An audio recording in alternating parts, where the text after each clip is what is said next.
Hey friends, welcome back to my kitchen. If you're new here, my name is Jen. I do cooking, canning, and food preservation videos every Tuesday, and sometimes I post vlogs on Friday. If you're into that sort of content, I hope you'll consider subscribing and sticking around. So it's just been Thanksgiving. I hope everybody had a fantastic holiday. I hope you got to spend time with your loved ones, friends, and family. And I hope that you got to eat yourself silly and then have amazing turkey naps afterwards. So I'm going to show you a salad today. I'm leading off December with a salad.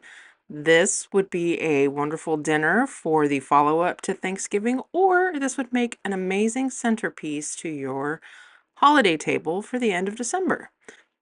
Now, there's a lot of debate on what the proper way is to get the seeds out of a pomegranate. I have seen people just cut them in half and then beat the snot out of them with a big spoon. Other folks say that you have to peel it like you peel an orange and then pick the little kernels out. But for me, I think the easiest way and the way that makes the most sense and the least amount of mess is to just very carefully take the top off like you saw me doing there. And then once you do that, you'll see that there are seams that run down the pomegranate. And if you look at the pomegranate from the side, you can kind of see the line. So you're just gently run your knife down those seams, every one of them, and you don't want to cut too deep or you'll start to drip pomegranate juice everywhere. You're just cutting through the fleshy part. And it's kind of leathery. If you've never handled a pomegranate before, the skin is very thick and very leathery. But once you cut all of those little segments, the pomegranate just pops right open. You don't have pomegranate kernels flying all over your kitchen. You don't have to beat at it with a spoon and lose a lot of the juice from the fruit. This just keeps everything intact and makes the minimal amount of mess. And from this point, it's really simple. You just pick out this membrane that is kind of situated between each segment. And then you can just use your thumb and press the pomegranate kernels out into a bowl. No mess, no fuss, and you're not smashing your pomegranate kernels. So just a little kitchen hack for those of you who may not have known. Now I'm going to leave this recipe in the description box down below, and I'm going to list the recipe for a family size portion of this salad. This preparation that I'm doing right here, though, is just for a single salad. A lot of the things in the salad my family doesn't actually like. Two of my children ate this salad. I ate the salad, but everybody else was like, nah, not for me. So if you want this for your holidays, the amounts that I will list down below are for a larger size salad. Now, I'm using an apple for this salad, but a pear would probably be a good option too if you would prefer to have pear in your salad over apple. But I had just gone my grocery shopping and I had Fuji apples, so that's what I'm using. And I'm going to try to slice them as thin as possible with my knife. If you have a mandolin, that would probably work really well. I didn't want to pull the mandolin out just for one apple, so I'm going to try to keep these to at least like a 1/4 inch or thinner, just so that they aren't too thick to, have a bite of everything on your fork with the salad. You could probably dice these apples or matchstick them or the pears if you decide to use pears instead. But this is your salad. Make it the way you want. Just do whatever works for you. I just liked the way the apple slices looked on the bowl.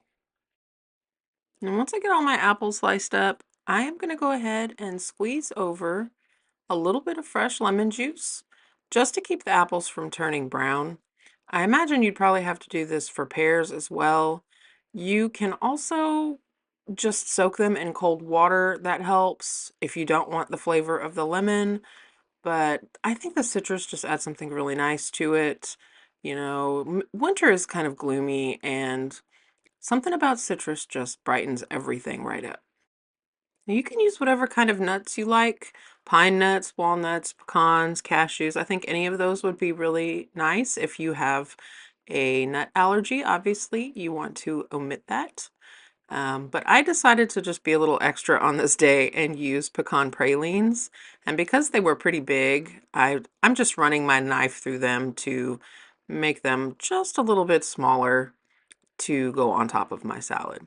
But use whatever you like, and Like I said, if you have an issue with nuts, just leave it out.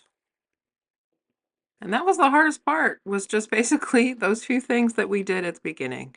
And now I'm going to move on to the dressing. I am making a honey Dijon dressing. And, as with everything else that I say on my channel, this is your dressing. Make it the way you want, okay? Like, some of these things might not taste good to you. You might need more salt and pepper and seasoning than I did, or less. So I'm just giving you a loose idea here, and you can customize the measurements and the actual ingredients to suit your taste. So I started with a cup of olive oil, and to that I'm going to add about 9 tablespoons of apple cider vinegar. If you don't like apple cider vinegar, you can substitute like balsamic or something instead, whatever you like. And then after I get my vinegar in there, I'm going to go ahead and add about 3 tablespoons of Dijon mustard. I think like a whole grain mustard would be really good in this too, but I had Dijon, so I used Dijon. So about 3 tablespoons. I did end up adding a little more at the end when I tasted it. So make sure you're tasting your dressing when it's done. You may need to add a little of this or a little of that to make it taste good. And I went ahead and decided I was going to use up the rest of that lemon juice that I had from the apples. I didn't want to waste. So I just squeezed out what was left of that in there. And then I'm going to add some honey. This is local honey. I got this from a Mennonite store in Elkton. It's called Souder Farms Honey. This is your reminder to support your local farmers when you can. I am adding about 9 tablespoons of honey. You can add more or less. That's up to you. I think that 9 tablespoons was just about the right amount for this. Because the salad is already kind of sweet from the pomegranates and the fruit and the pecan pralines that I put in there, I didn't really need to add any more honey. It was just right. So all that's left to do after that is just to add salt and pepper to your taste. I really enjoy black pepper, so I added quite a bit to this dressing, and I thought that it made it taste really good. It was just like a little heat. And for a little more heat, I added some red pepper flake. Hot honey would probably have made this dressing even better, but I didn't have hot honey, so red pepper flake it was. Gonna mix it really good and give it a taste. And you can tell right here that I really enjoyed this dressing because, yes, I just did a happy wiggle. I did not even realize I did that until I watched the video back. It's kind of embarrassing, but that's how you know it's good.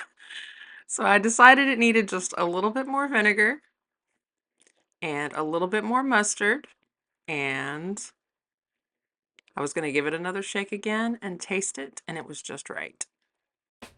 The only thing left to do at this point is just to assemble your salad. And, if you're doing this in a big salad bowl for the center of a family dinner or holiday dinner, you're going to do this on a much larger scale. But for me, this single salad was just absolutely beautiful. So I know that it's going to be a stunner of a centerpiece on your dinner table if you do this large salad. I'm just going to put my lettuce and a few slices of apple. I'm going to sprinkle on my pomegranate, and then I'm going to break up some Chev cheese over top of this. You can use whatever type of cheese you like. Blue cheese or feta would be fantastic, but I had Chev, so Chev is what I'm using. And it was really nice because when I dressed the salad with the dressing, the Chev just kind of melted into the dressing and added a whole nother layer of flavor.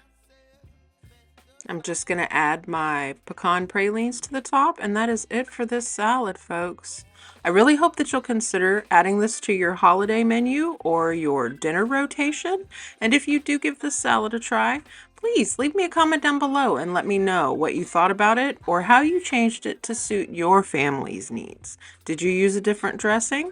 Did you change the toppings? Leave me a comment below. Until next time, friends, happy cooking. Whip up my appetite.